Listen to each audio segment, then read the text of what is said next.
If your food list keeps shrinking, but your symptoms aren't actually improving, it might not actually be the food at all. Let's clear up what food sensitivities really are and how to tell if they're actually part of what's going on in your gut. I'm Erin Harner, integrated registered dietitian nutritionist and gut health IBS and SIBO coach, and I help women who are struggling with chronic digestive issues finally feel better. If you've heard of food sensitivities or wondering, are there food sensitivities going on here? I've tried all the things and I don't know what to do. It's not necessarily the food you're eating, it's the environment that it's interacting with. So when we eat food, it goes into the terrain of our body. We have our digestive system and all of our digestive processes. We have the motility, which is like the speed at which things go through or food goes through your digestive system from mouth to anus. And there's a lot of other factors that contribute to how the food interacts with your body. And we often call that terrain. So the food's going to interact with the terrain of your body. So when we're thinking about food sensitivities, I first want to get a little clear on what the difference is between food sensitivities, food intolerances, and food allergies, because those little nuances actually matter quite a lot. When we're thinking about food sensitivities, those are going to be longer. The timing is going to be further away from the food that you're eating, but they're not random. They usually happen when the gut is compromised. So let's break down those three different things. We've got food sensitivities, we've got food intolerances, and we've got food allergies. Let's start with food allergies because it's the one most of us probably think of when someone has exposure to a peanut and they have a severe peanut allergy. And this is an immediate immune system, IgE, think emergency reaction. They know they have it. Reactions are very, very fast. It activates that sort of red alert response in the immune system that says, whoa, whoa, whoa, stop. This food is a problem for the body. Sometimes we see hives, we see swelling, we see itching, trouble breathing, sometimes anaphylaxis, right? So IgE food allergies can be very, very quick and they can be very, very serious. So people who have food allergies often know that they have them. One thing that I do see more often than you might think is people who will tell me that they eat a food and they notice a lot of tingling or weird sensations in their mouth. And that could be, I'm not saying it is, but it could be a little curiosity sparked around whether there might be a food allergy associated with that food. Remember, a quick reaction, itching, burning, any sort of weird sensation where that food is contacting the skin, or in this case, the mucosa in your mouth, definitely I'm curious as to what's going on there. But right, we think about peanuts. There's some other ones that are very serious. Sometimes people have a milk allergy and they're reacting very, very quickly. So any trace of milk or any trace of peanuts in food is going to be a problem. So that's a food allergy. Now let's talk about the other two because these often get mixed up and often get confused for each other. So the next one is food intolerances. Food intolerance is when the body just can't digest something properly. The example for this that I can think of is lactose intolerance. A lot of people, like at least 70% of Caucasians, don't produce lactase to break down lactose. So lactase enzyme is produced by the body, breaks down lactose. So we think about lactose intolerance. So somebody who has lactose intolerance eats a food, right? They have some milk. It goes into their stomach, goes into their GI tract. It might cause some gas or some bloating or a lot of uncomfortableness. It might cause some diarrhea. And this is because our body simply is lacking the enzyme to break it down. So when we're thinking intolerances, we're thinking the lack of an enzyme. Another example would be like a caffeine intolerance. Sometimes people get super jittery, super anxious, and they can't sleep at all if they consume caffeine. And this is related to lacking enzymes to break down the chemical. Another example would be fructose intolerance. Some people can't tolerate fructose. They get bloating or diarrhea or just feel really awful after they have high fructose foods.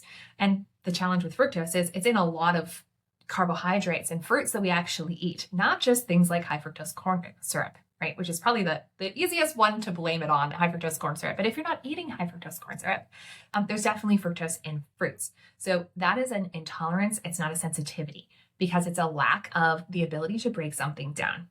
And when we have these intolerances, it can be very uncomfortable. A lot of bloat, a lot of gas, a lot of discomfort, sometimes diarrhea, sometimes it triggers constipation. Generally not very fun, but it's not necessarily an emergency. It's uncomfortable, but it's not necessarily inflaming your immune system. Okay, so that's really the difference here with an intolerance. The next one we have is a food sensitivity.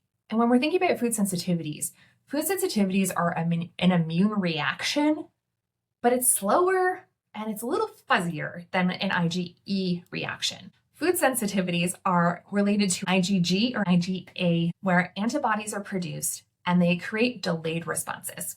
This is not an immediate response. This can happen hours or even days later.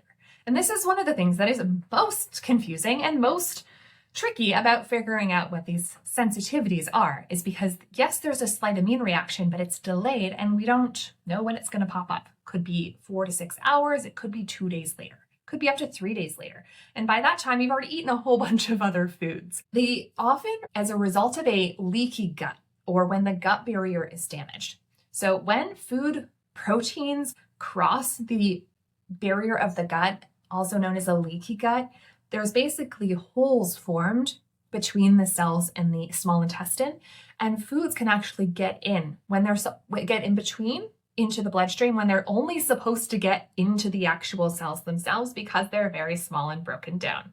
So if we zoom out and we think about food sensitivities, we're thinking about a gut barrier issue, and we're also thinking about, why aren't these foods broken down in the first place? So is there an enzyme issue going on here? Is there low stomach acid going on here? What is the underlying reason that this is happening in the first place? Because if we can work on gut healing, on gut repair, on supporting the immune system to handle these foods in a better way, to support the gut microbiome and all of the things that are related to a healthy gut barrier, these food sensitivities often just fade away. And honestly, I used to do a lot of food sensitivity testing and very quickly realized that it just wasn't that helpful. I actually don't love food sensitivity testing anymore. And the reason is because if we can heal and seal the gut, we don't have to worry about all these food sensitivities. Sometimes they can be very helpful if we've done the gut repair work and we're like, I don't know what's contributing to these symptoms. That's the point where they can be helpful, but not before that.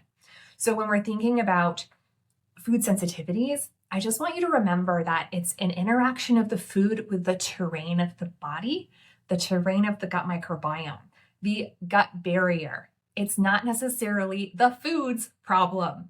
So working on the body, working on the gut, working on digestion is really going to be the best strategy for overcoming some of these food sensitivities. And I've seen time and time again, we go deeper, we figure out the underlying root causes, we do the work, we heal and seal the gut barrier, then we can start handling a lot more foods, and these food sensitivities just kind of fade away. Not always, but often. So that's the way I think about food sensitivities. Yes, they can absolutely play a role, but we have to ask the question, why are they playing a role? What's going on in the gut that is the problem? Because the food isn't the problem, it's the gut that's the problem, and we need to address what's going on in the gut in order to resolve the food sensitivities. Identifying food triggers can be really, really important in the process of feeling better, especially for short-term symptom management. However, when we remove foods from the diet and we take out more and more and more foods, the challenge is that we reduce the variety and the diversity in our diet. And what we know for certain in the research at this point with regards to the gut microbiome and the terrain of the body and the gut is that the more variety of foods we have in the diet, the more diverse the microbiome or those gut bugs that are so helpful. And the reason they're so helpful is because they all have really important jobs. And if we cut out a lot of foods out of the diet, we're taking away the variety that's feeding our gut microbiome, leading to diversity. So when we reduce diversity, we reduce our gut microbiota, and that's going to reduce the jobs that they do.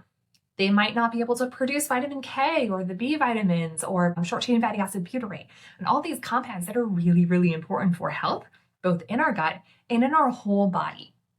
So we have to think about what's a different strategy? How do we work on building resilience versus just taking more and more foods out? Because if you've been doing that for a while, it's not a long-term strategy. So that's something to just keep in mind. If you're ready to finally figure out what's driving your gut issues, I want you to take my free gut clarity quiz. In just a few minutes, we'll help you better understand what's going on in your gut and what the best next steps might be, whether that's switching up your diet a little bit, calming inflammation, or booking a call with me to dig deeper to really understand what's going on and how to best fix it. The link's below this video. And if this is resonating for you, you're going to want to watch this one next.